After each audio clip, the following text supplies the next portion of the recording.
For coming out.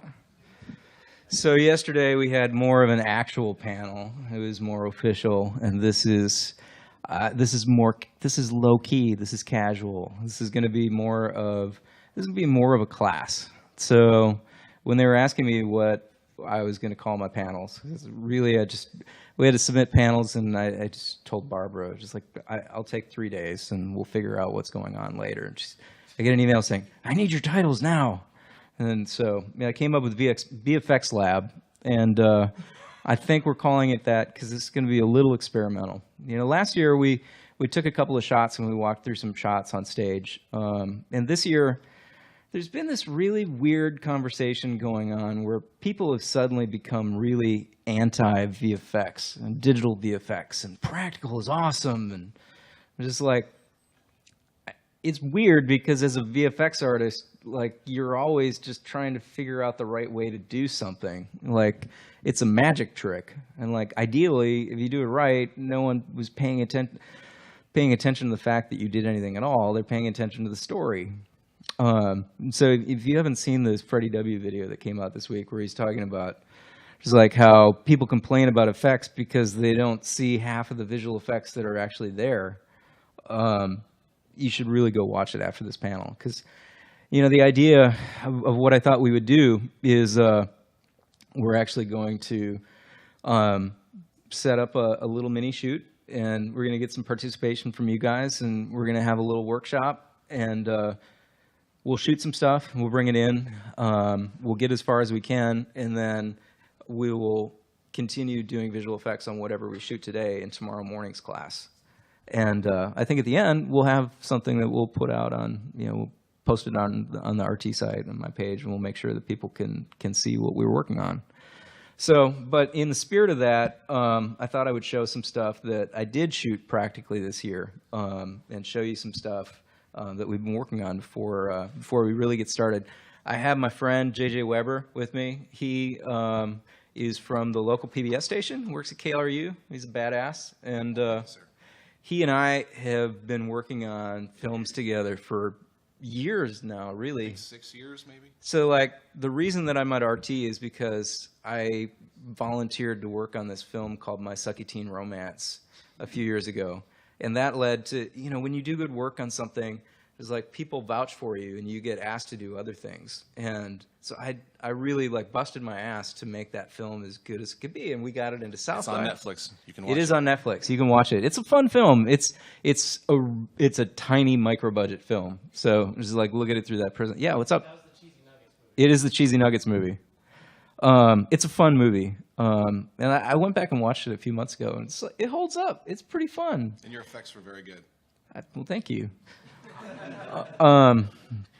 It was really interesting because I was doing a lot of corporate video and stuff at that point, and you know, we moved to town so that we could do film stuff, not to work at RT. And we got involved with some people in the film community here, and you know, Emily was going to make this movie, and I said, you know what, I'm going to do what I can to help her make this good. And I hadn't done a lot of visual effects work, and it was almost like a Mr. Miyagi wax on, wax off moment, because I realized that all of these skills that I was using, like in corporate video and like boring day job stuff, it was like applied to this other thing. It was like, whoa, I know things I didn't know that I know. But you know, it was helping her out with that film that led to somebody else asking me to help them on their film, and they happened to be friends with Matt and Bernie, and I'd been working for a startup, and I went back to doing freelance, and I know they were doing more visual effects and RVB, and I happened to just kind of send them an email. I wasn't even looking for a job. It was just, hey, I know you're doing some stuff. I'm here in town. If you need any help, I'm here. It sounds like a fun project. And I sent them a reel of stuff that was all kind of motion design titles, and unbeknownst to me, they made a decision that they wanted to hire a motion designer. And so they ended up hiring me for a couple little sample projects. I designed one of these test projects was redesigning the Achievement Hunter logo, and the other one was this leaderboard that was part of Red versus Blue. And then I got asked to come and work on the rest of the season, and then I never left. We got to the end of that season, and Matt and I sat down, and we were like looking at this list, and there was like She's like, okay, there's probably an extra month of graphics work that we still need to do. So we'll keep you on after the season for a month so that we can get through the list. And then I don't think that list ever got any shorter. So, yeah, it was really good. So I thought what we would do is we put out a short in February this year called 1883. Well, it was about 1883, the Brotherhood. I have a shot right here. Or wait, no. Let's. There's an RT Life that has a little shot from it. Where did I stick it?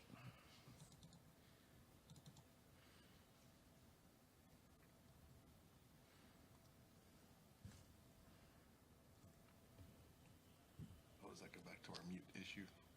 Oh no, there should be audio playing. I don't know where the audio went to.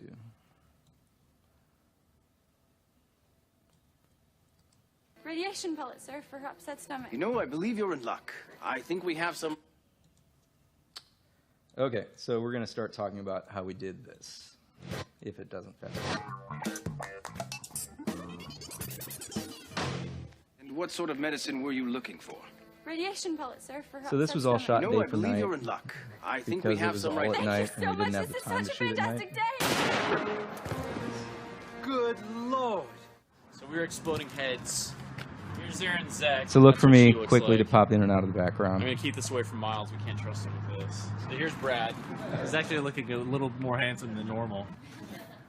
Oh yeah. Oh god, this is so weird. And I will always love you.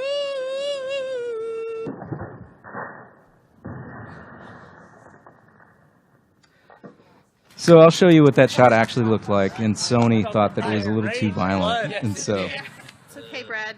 I think we can fix you. We're getting some visual effects elements. Good job, Muriel. So right now we're shooting a gun in the office. It's all safely, you know. this under is a really control. fun day, by the way. Barely anyone's had anything to drink. That's Whenever Marcus. you He's have our a art shotgun director. involved, you always let the lady go first. That's just gentleman's rules. Now the traditional thing to say before firing this is you say, "Don't take my baby," and then fire. Okay? Don't take my baby! Whoa! Oh, sorry. All right, you want one of these? He's gonna hand me a shotgun. Okay, we're gonna give you a bigger one. Ooh, I need the bigger one. Ready? Yep. I like that. And that's VFX work.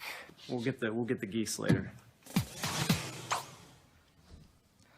So Marcus came on board at Rooster Teeth just after Laser Team last year, and he and I have been working kind of hand in hand. He puts together all our props and all our sets for these shoots, and so as we get into a production, we start to talk about, you know, there's a really beautiful thing when multiple departments can kind of interact, and you can try and sort out the way you're going to do this magic trick beforehand. You know, ideally, you're talking about it during the whole process. And so we knew that we had this thing. We knew that there were going to be these head explosions that we were going to have to sort out, and we were trying to figure out the best way to do it. And we're always trying to figure out a way to get a little better. And we thought, you know what?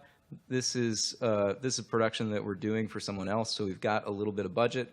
We're going to hire a company called Hogfly, who do all of Robert Rodriguez's kind of gore effects. So if you see Machete and you see all of the body parts flying around, that was done by this really cool company here in town called Hogfly that's run by a couple of like the coolest women that I've ever met, doing like the goriest stuff that I've ever seen.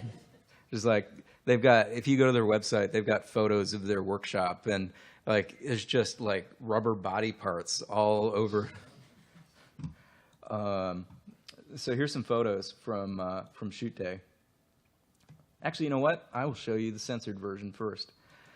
So this is what was deemed too. Nobody's seen this before. It was deemed too violent for everyone. It's cartoonish violence, but.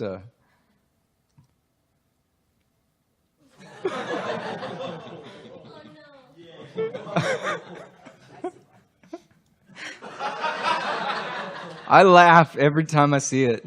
It makes me so giddy, and it's so funny. Well, it actually, Sometimes you got to wonder why folks want to cut things, because that is funny and so much more unrealistic than what you actually saw, which was Oh, you want to see? Okay, talking about funny. Here's the other one. I don't actually.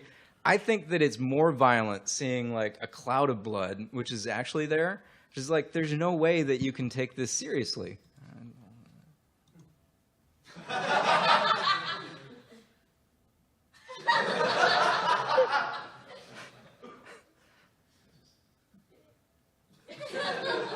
Just like there's not. I mean, obviously that's not what would happen if someone got shot.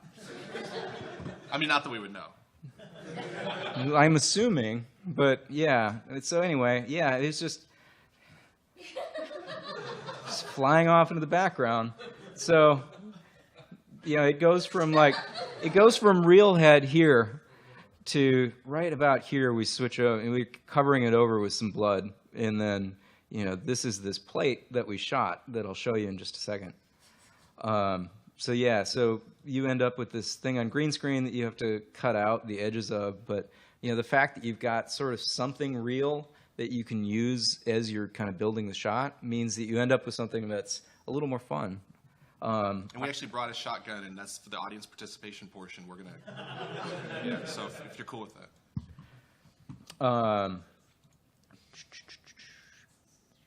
Oh, so here's the original plate. So this is what Josh gave me. So he shot the mouse on the ground, and then he threw some rocks so that we could combine those things together. Here's Aaron talking.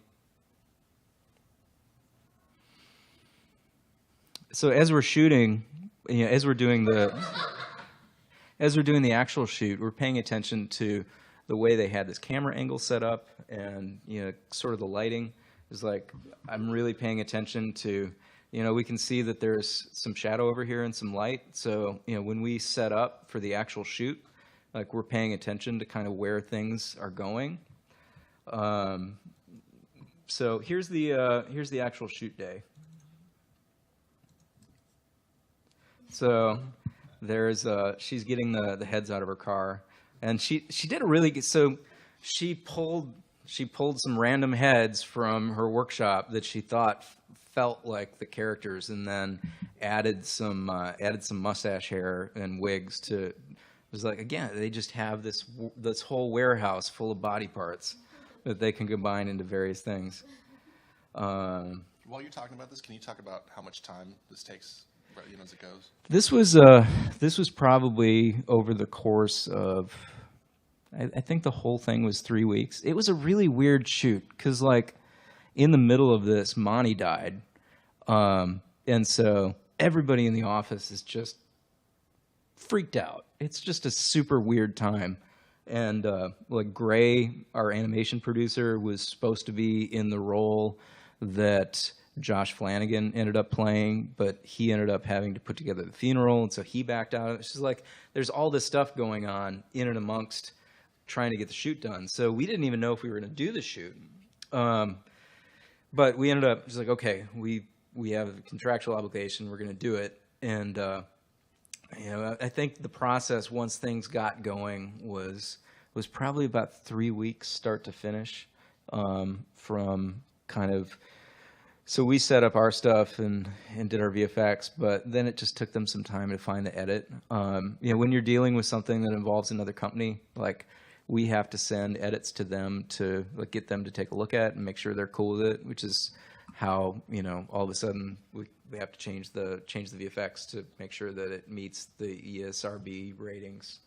So anyway, it was 2 to 3 weeks once you factor in all the approvals and anything. The specific amount of VFX time I had was probably about 4 days. I had 1 day of shooting and then kind of 3 days to take those shots and put them into something that we could get approval on. And how long did you guys take to set this? This was about 4 hours of getting set up. And so this is February. It's warm in Texas just about all the time. I wasn't thinking, and I wore shorts to work that day. And it turned out that it was about 42 that day. And we were running around with hoses, washing down things, and you know, there was a wind blowing, and I was about as cold as I could possibly be. Well, you can see she's wearing a hoodie and jeans, so I was really stupid. So you can see that, you know, she's kind of making sure that this character is dressed the same way as, you know, we found the props that they had used on set, and we put them in the same position. So we were hoping that when the gore cannon, which I'll show you in a second, fired, that it would knock those goggles off, and we'd get just, you know, there's like magical moments. One of the cool things about practical effects, and one of the reasons that I do like to use them when I can, is that there's like magical things that you wouldn't ever capture. And so like when we shot, we were hoping that we would get the goggles like spinning off or something. We ended up getting a shot where they didn't fall off. Like they fell off on one side, and so as the head was spinning off, the goggles like spun around. It was awesome. It was really cool. But something you wouldn't, those are the kind of things that you just wouldn't come up with to add to it. So the chaos of the real world. Yeah, it was real world effects adds to the. It's like, wow, that's there. That's really. I wouldn't add that. Just like I wouldn't think that needed to be there to sell the shot. So here, basically, we had the head there. You sort of see that there's a piece of plexiglass that's put directly in front of the lens because we were shooting a bunch of blood, and we wanted to make sure that none of it hit the lens. Because the last big VFX related shoot that I was on, actually the one before I went to RT, RT let them borrow their camera, and they managed to get film blood on the camera lens. It's like, it's a brand new camera at that point. We actually had that happen to us at a concert shoot. We taped an Alice Cooper concert. And we didn't have time to pick up glass, and there's just so much blood shot out that we had sticky fake blood on the lens. It was not good. So Blaine was our camera op that day. I was directing the shoot, and then he was. You know, we needed somebody who was gonna be able to man the camera because we'll get back to that in a second. This is the gore cannon. So basically, what a gore cannon is it's like a potato gun. It's a big metal pipe. And there's a second pipe that they pump compressed air into, and then you fill it with fake blood and a bunch of foam, like kind of foam pieces, like styrofoam or kind of memory foam, and like that kind of soaks up the blood, and it's like chum, and it's really gross, but kind of cool at the same time because it's not real. But yeah, so that gets pumped up with air, and then when they press the button, it launches. And I think there's a photo of that.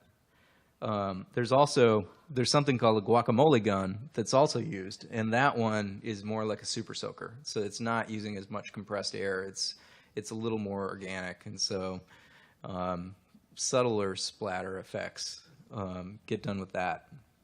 So you can see there's a better shot of the plexiglass, and you can see. So as Blaine is in there, it was super bright outside, and we needed to make sure that he was going to be able to see. So we took a bunch of tape and taped some black fabric over the top of it, and so it was almost like one of these old time photos as he's shooting. He was just like putting the hood on. Okay, stand by, action. Again, I don't know why I wore shorts that day. So stupid. And part of what we want to talk about in this also, in general, is how you guys can do this stuff at home. Ignore the expensive camera. We're going to sub out a consumer camera for our deal today, something that you guys all have. So anyway, just keep that stuff in mind, that there's nothing here that's so extreme you can't do this stuff yourselves. We used a Red because we have a Red at work. But yeah, I mean, all of this stuff is really, it's more about the trick and less about the equipment. And so all of this stuff is totally doable. So you can see this is some blood that hit the ground, and we ended up having to hose it off. After the hit, like, our green screen was ruined on the first shot. It was some really cheap green fabric, but you can see it soaking through. There's me. This was my profile photo for a while. There's him, like, running the camera underneath the hood. Oh, yeah, so you can see, it's like The mustache is really not very well put together, but on camera it read. It was like, you know, it's really just some little netting that she punched some hair through, and then it's not even glued on. It's just pinned into his face. But it, you know, it reads, and so, you know, I think one of the things I would say is just like sometimes, you know, there are simple things that you can do that as long as it, you know, really the rule is as long as it looks okay on camera, it doesn't matter. So things don't have to be perfect. And in fact, sometimes it's better that they're not perfect. Oh, yeah, so we even hit, like this is probably 15 feet up. I think there's still blood there. Yeah, really, really gory. When you start using the hose to like hose off the blood, and there's just sort of red water pools running around.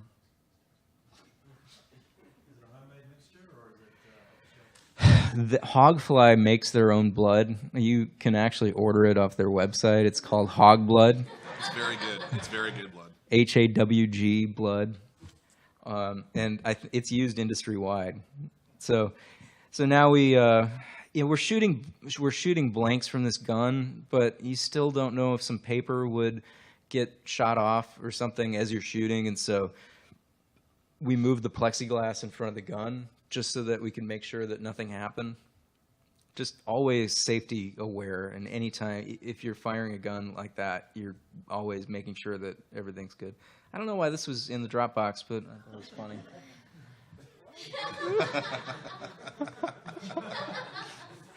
My wife's she sews a lot.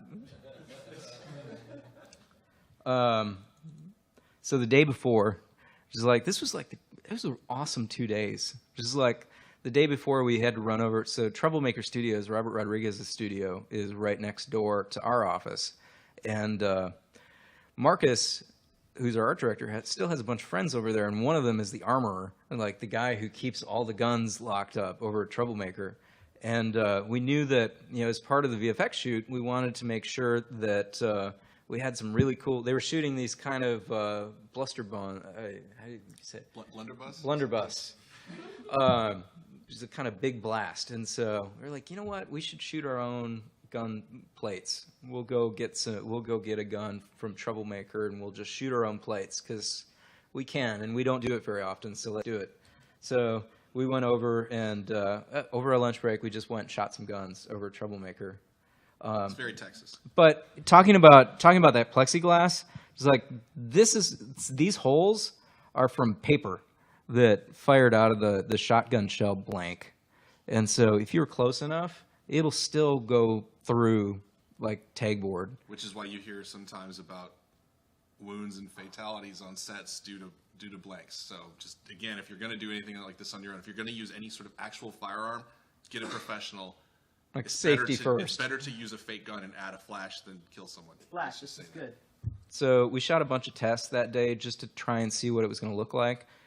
This is basically what our VFX plates looked like that we were compositing when we came back, but on a tripod. This was just shot on an iPhone so that we could see what it looked like. It's black. This is good. I'm hot. I'm ready. I'm ready. Set. Yep. Fire. Holy cow. Awesome. That was intense.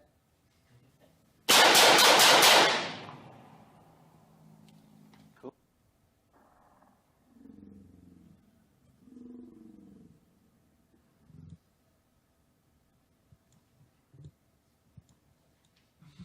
It's shot slow motion, so.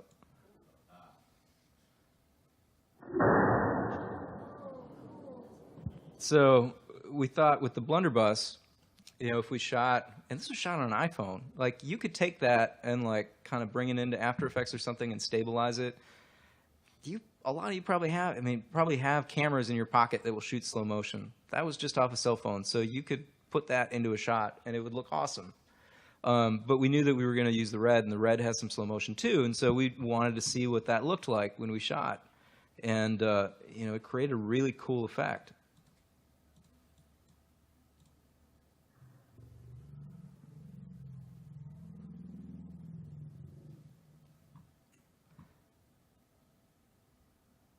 No, it's okay. Won't find it. Everything looks cooler in slow motion. Just know Okay. that. If you're doing a low budget Good. You're project. good. Any slow motion you can stick in there, just do it. I'm ready. Yep. Oh, there we go. Here. Look. It's the first time I've ever fired a gun in this video. It looks badass in slow motion.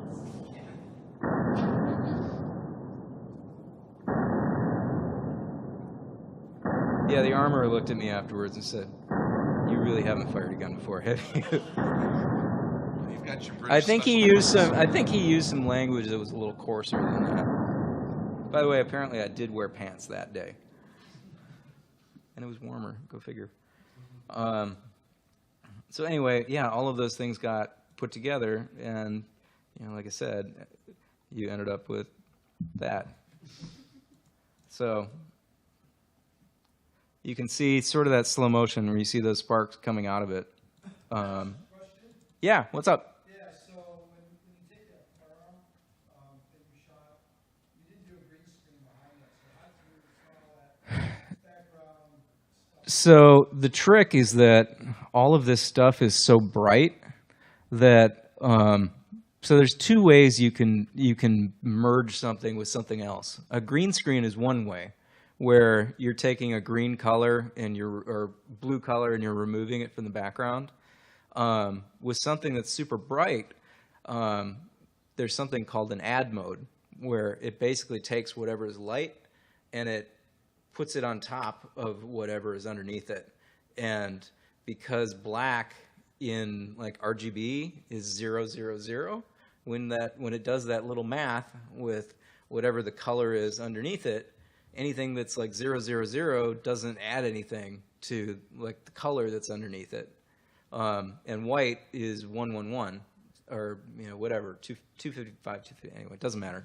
But so it's basically taking that like color value underneath it and like adding what's on top of it. And so if you have something bright, all of a sudden it just removes what's dark, and you're left with kind of it acts the way that light would in that scene.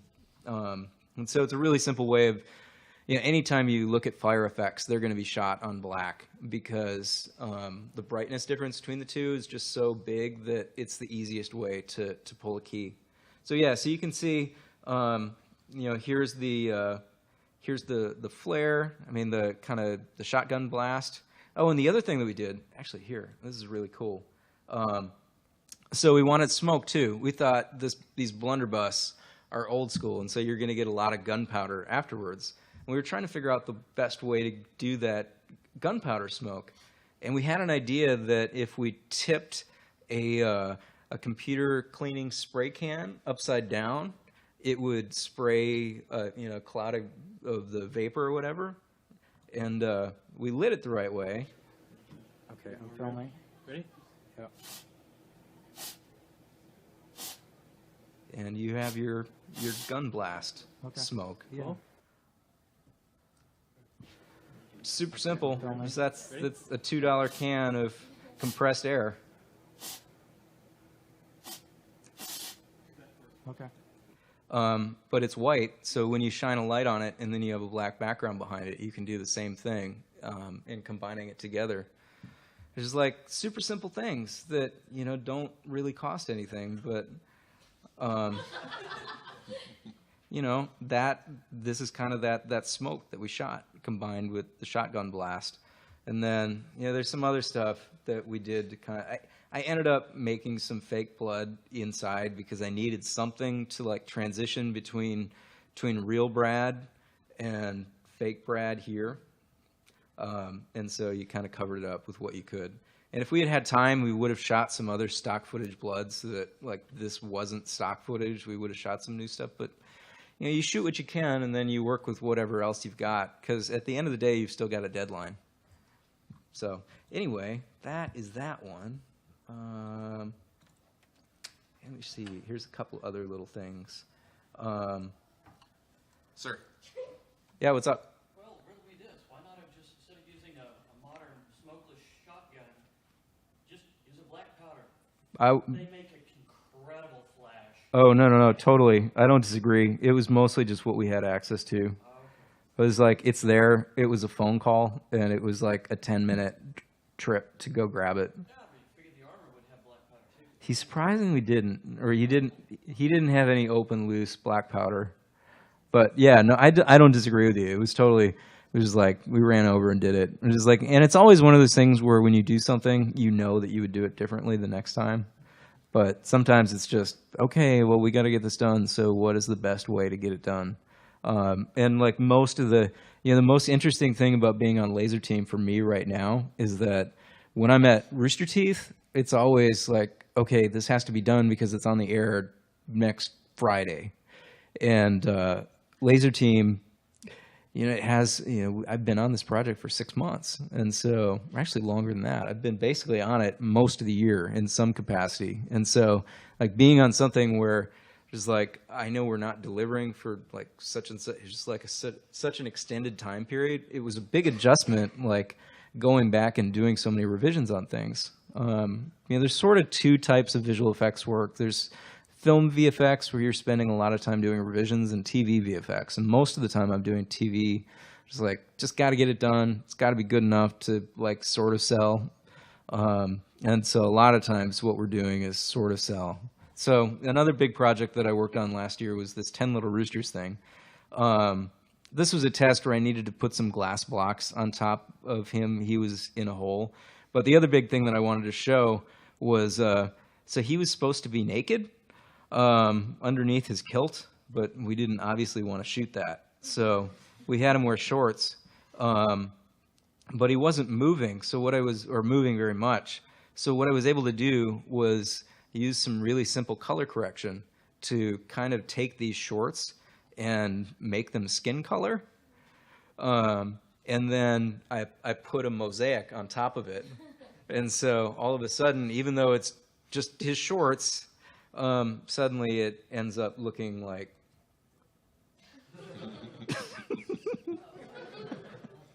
so yeah, no, that's this. He's completely like that, but yeah, it sells pretty well. And then he put the glass box back on top of that, and all of a sudden it looks like he's not wearing anything under the kilt. Okay. I think the only other thing I was going to show, if you weren't at Let's Play Live, you probably didn't have a chance to see this, but I think it's really cool, and I haven't had a chance to show many people. So we wanted to do a big intro for everybody as the guys were walking out. And Jack had been planning on doing something, but I talked to him the week of. I was like, hey, did you put together an intro for you guys to come out to? He's like, no, I'm going to. I was like, it's 3 days before the event. Just like, Jack, don't worry about it. I will stay and I will finish something. And I kind of went a little overboard, and I was at the office for 3 days, but I made this. So there were 3 huge screens that were on the stage at the Moody Theater. Like you'll have to picture that this is 50 feet across, and there's 1 giant center screen and 2 big side screens. And so this is what the guys walked out to.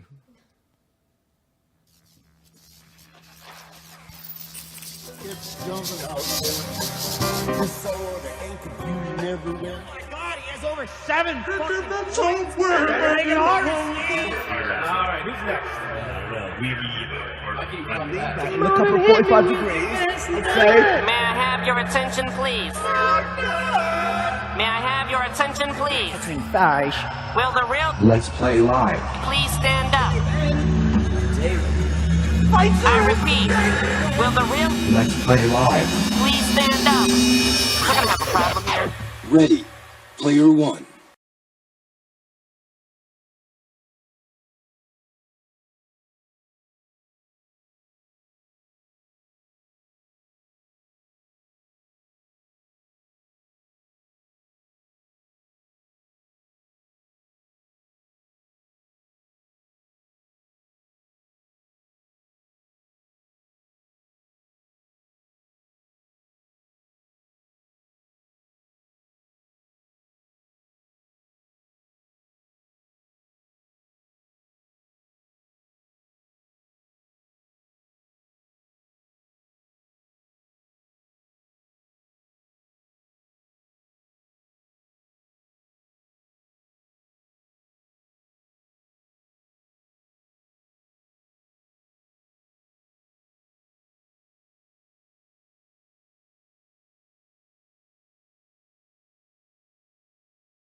I still get a little choked up watching that. That was a long 3 days. Dude, it was so cool though, watching everyone walk. It was just like being in that room and seeing everybody like walking. Oh my gosh, it was electric. Like it was totally worth all of that. Like being in the room, just I think I watched it when they set it up, testing it that day like 4 times in a row. Just like, play it again. I need to see it again. Was there like 1,500 people or more there? Moody Theater was full, so there were like 3,000 people. Yeah, closer to 3,000. 3,000 people in like just kind of losing their shit in the middle of the room. It's like, well, it's just like if they're gonna. I mean, if the Achievement Hunter guys are gonna get on stage, and this applies to VFX too. Just like you want to make them look the best they can. It's like if you're going on stage, you need to be fucking rock stars. It's like you really have to be. It's like I need you guys to go on stage feeling like you're $1 million so that you can deliver a show that's super exciting for your fans. And so that was like the big warm up for them. It was like it wasn't even as much for the people in the audience. It was to make them feel like they were supposed to feel when they went out on stage. And Did you see that before they came on stage? yeah, I showed them the day before, and they were like. Well, I won't say what Jeff said, but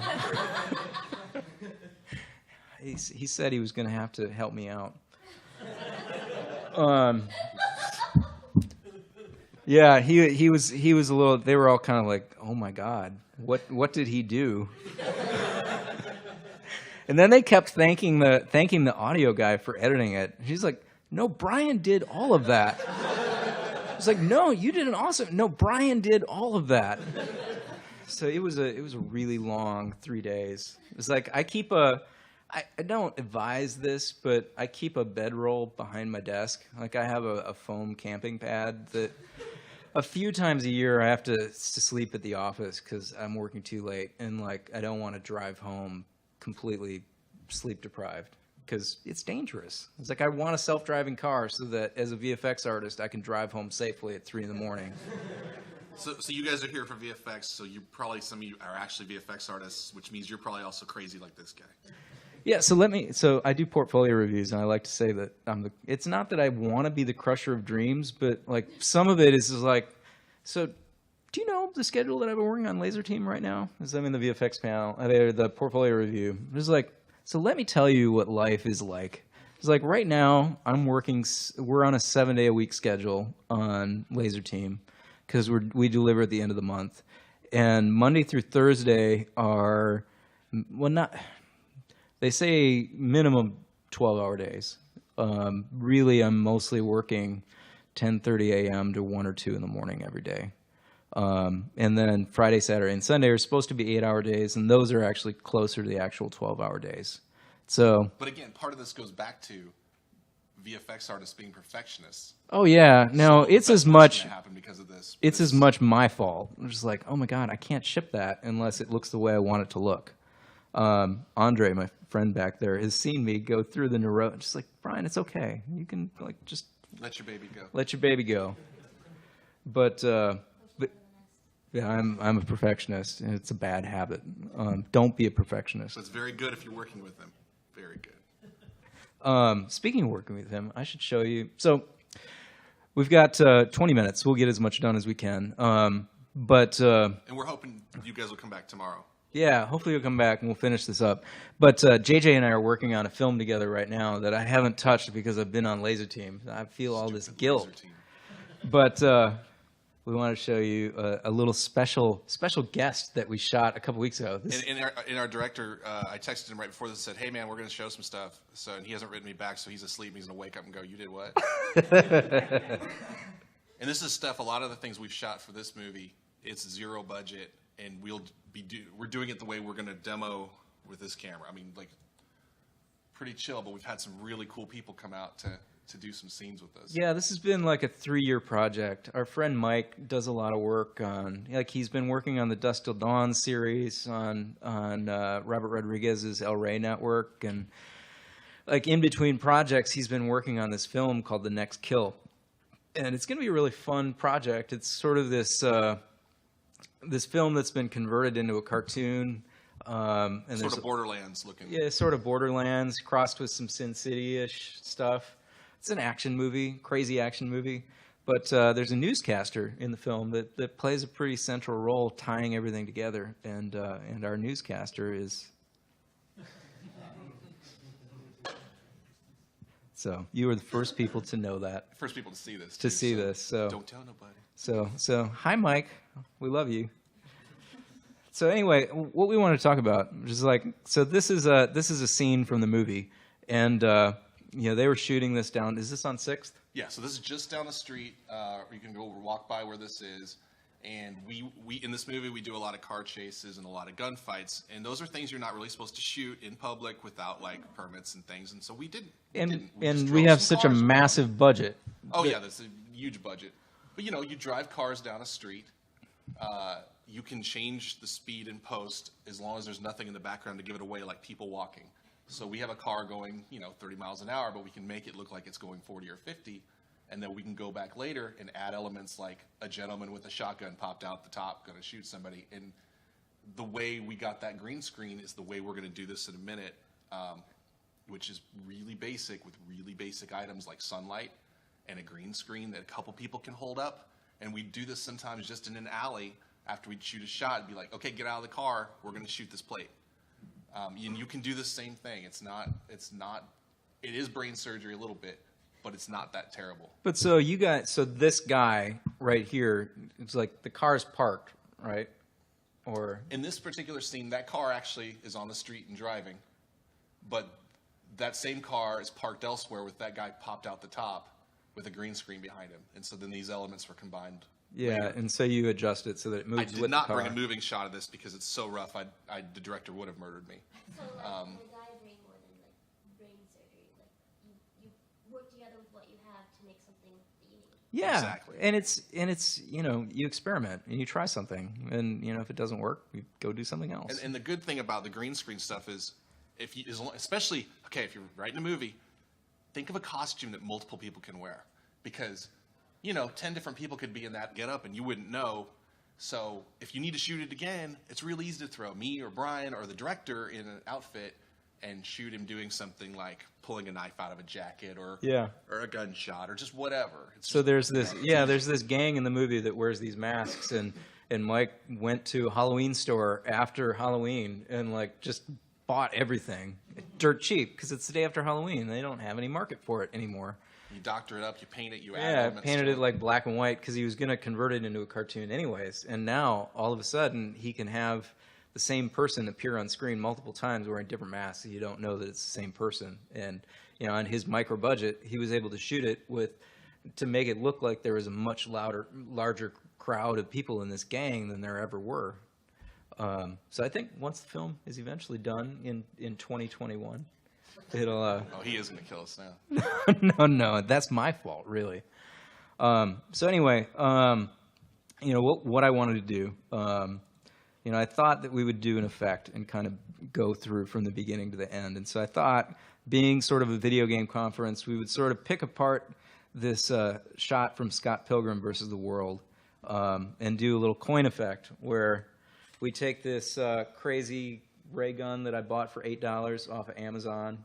You want to hear a really obnoxious sound? So $8, if I doctored it up and painted it, that could look like a pretty cool prop in a little sci-fi thing. And then I bought a bunch of kids' educational money. And so this isn't real. It isn't real money, but it's designed to look like real money. And when you see it on camera, it'll look like real money. And so I think we'll take those things and do a little shoot where we basically kind of emulate.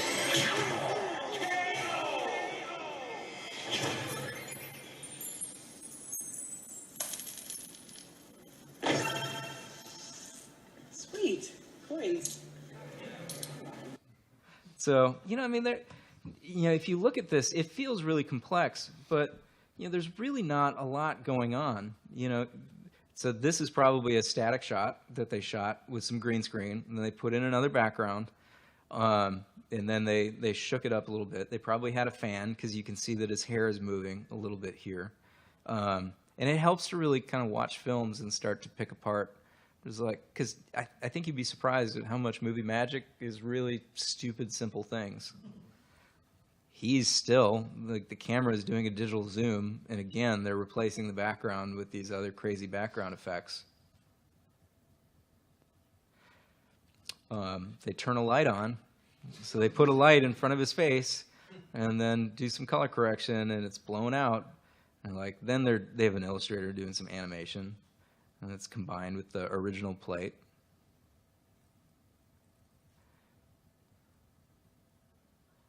More graphics.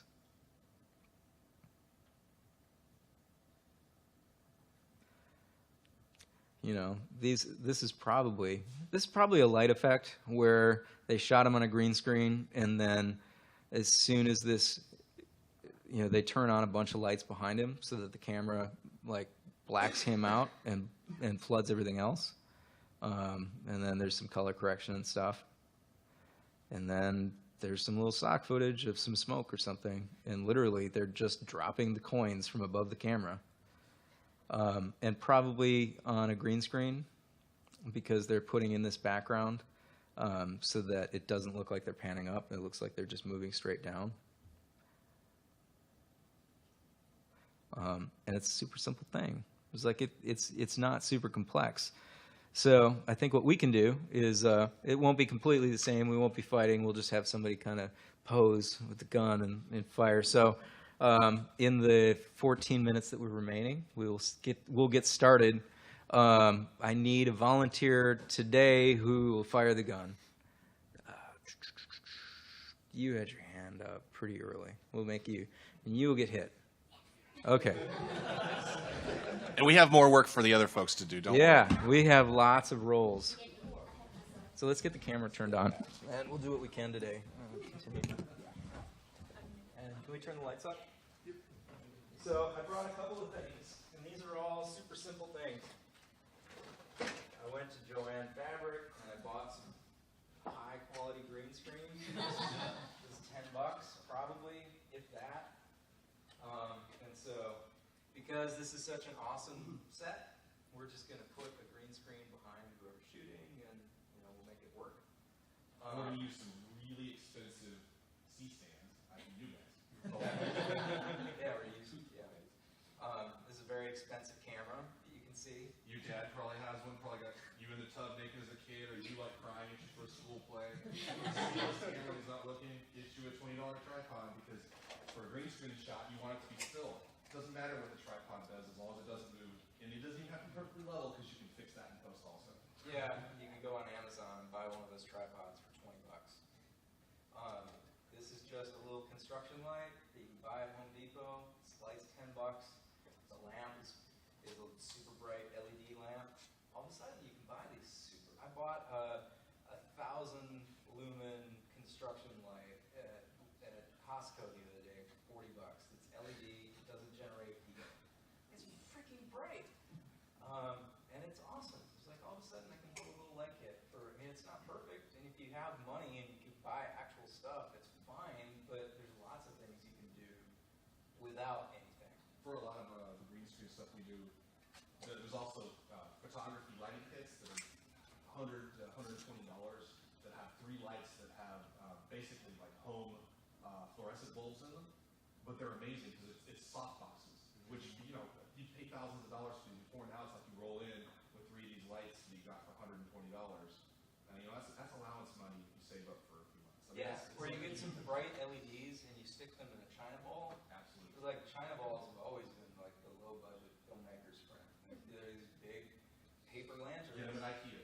That you can get at IKEA, and so like Stanley Kubrick's Barry Lyndon. It's not a very exciting film, but like they lit that whole film with like hundreds of China balls inside of this room, and created this ultra soft light all over the place, and it's beautifully lit. It's really slow, but you can see the same thing in the last James Bond film. Like when they go to that casino that's on the water, there's all these lanterns that they lit the same way. It's so cool. So I also brought this light, and I thought what we would do in a very high budget way is just like when we have our ray gun firing, we're just going to take this paper board, and we'll move it so that it looks like there's light that's shining on their face when they flash. High tech. A lot. So we need two people to hold the green screen. Yeah. Taller would be better for this reason. Who's tall? Let's stand up. Let's see who wants to. This is why I get to do this a lot, because it's like, oh, I can hold it up here, guys. Boy, what do you think, right? These two look pretty Mr. Pink is tall. We'll go with this dude. Very good. Who's the other one? Well, he was. You're still Yeah, saying. you can come up. Okay. Yeah, I mean, I can't tell you how many times I've had to hold the bounce card, the light, the green screen, and you don't have to hold it up high yet. We'll get there. Okay, so you want the height? Yeah, we're gonna shoot your probably price. this one.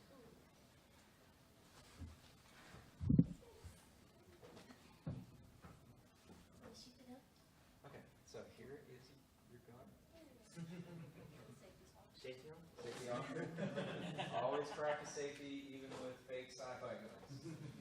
All right, director, what would you like? Okay.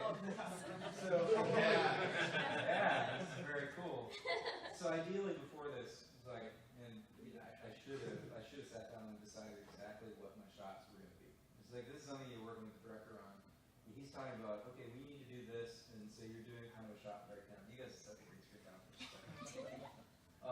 So I think what we're going to do is we're going to open with sort of a wide shot, and we're not going to record that one today because this is just a test. But we're going to have her sort of yelling at whoever's over, just like, stop!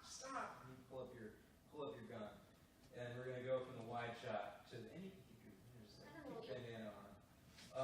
Keep it down so you can be famous. Okay.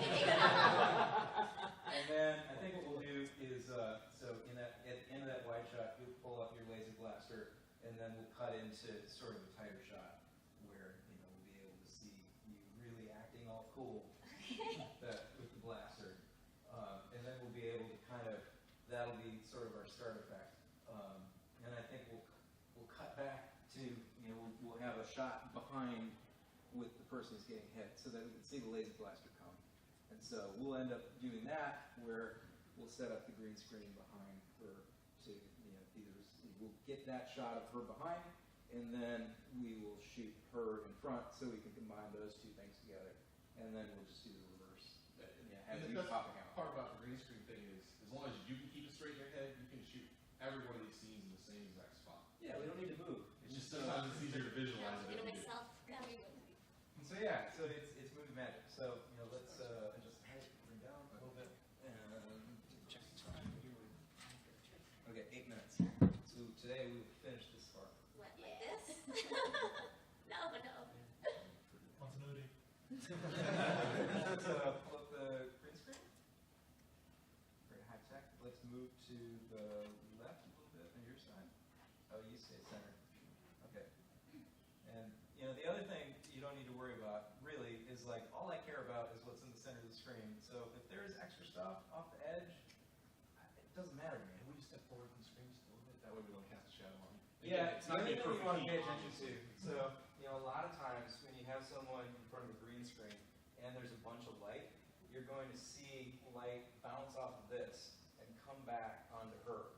And so when you're doing the actual key, that's something that you want to be careful of, because if she's too close to that, as you're pulling the key, like the green light that's casting back onto her face may start going away with her, with the background, and then all of a sudden you've got to do some roto to bring her skin back in.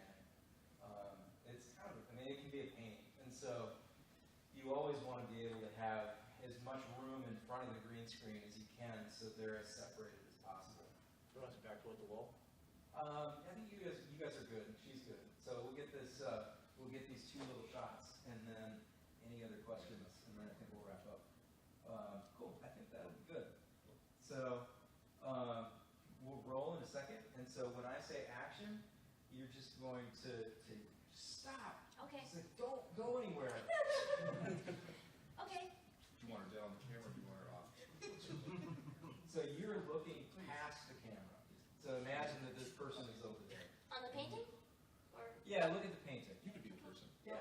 person. So look at me. That's right. Select. Okay, so stand by. Everybody ready? All quiet. Cameras rolling. And 3, 2, action. Stop! Don't move! And cut. And what we didn't think about was the projector. We need to get it where you don't end up with the light beams. That was maybe why we were doing it there earlier. We can swap this around real quick. Okay. Yeah, we turn around. Swap sides real quick just to get you over there. On a film set, that would take 4 hours. You guys. Here we are. Okay, let's change the set. All right.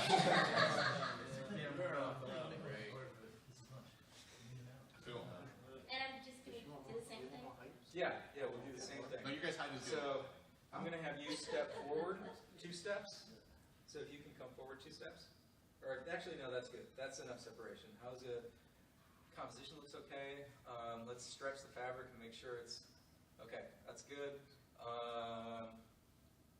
Actually, let's do something. So I want to have you guys take the fabric and rotate it 90 degrees. So yeah, you grab that side. Because again, she's mostly centered, so I care more about the height than I do about the width of the sheet. So now I've got enough room that I can recompose that shot once I bring it in. Okay, so we'll do the same thing again. So, camera is ready. And I'm going to shoot you? Yeah, you're going to shoot me. So stand by. 3, 2, action. Stop! Don't move! Cut. Okay, so now we'll do one last shot quick before we wrap up and take questions. We're almost done. So now what we're going to do is we're going to have her fire the gun. And you can fire the gun if you want to.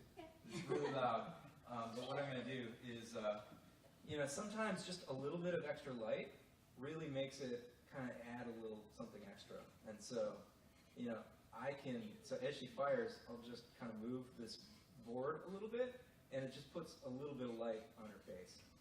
So you're going to... We should shoot one with and one without. Okay, one with and one without. So what you're going to do is you're going to hold the gun out like you're firing it. And this is going to be a relatively close shot, so go ahead and zoom in. Go ahead and give me the pose. Sorry, okay. Peace. Okay, that's, that. Okay, go ahead and zoom in a little more. Okay. That's funny. I think that'll work. I don't want to shoot you. I don't want to shoot you. Don't touch my baby! Okay, so stand by. The camera's rolling. And I'm just gonna cue you. So, fire, fire, fire, fire, fire, fire, and stop, and cut. And now we'll do one without the light. So stand by. Speed. Okay, rolling, and action.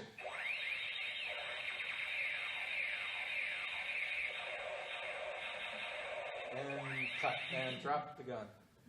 Drop it? Yeah, no, just like... Very dramatic. You can drop it if you want to. So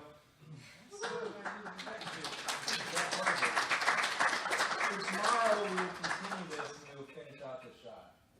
So, anybody have any questions before? We've got 2 minutes. No. Okay. We expect you all to come back tomorrow. Anybody have anything you want to ask?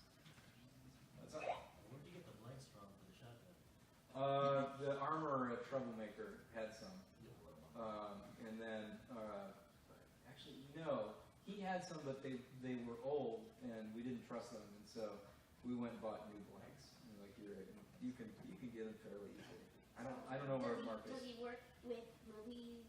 He does movie stuff all the time. Oh, that's cool. So he's a pretty crazy guy. But cool, but like he's a little guns. So, actually, we got over there, and that gun that you saw me firing, he's like, man, I got this new gun. I haven't had a chance to test it out yet. You want to do some firing? I'm like, yeah. But professionals, you're going to use real guns. Just don't anyone come out here. No, seriously, hire an armor. Hire an armor. That's all we ever have. We have an armor on set. For the movie we're working on together, every gun is fake. We're adding every muzzle a gun, make sure it has an orange tip so that So you don't get killed in the you don't streets get killed accidentally by police officers actually doing their job properly, which is shooting because it's something with a gun. happened.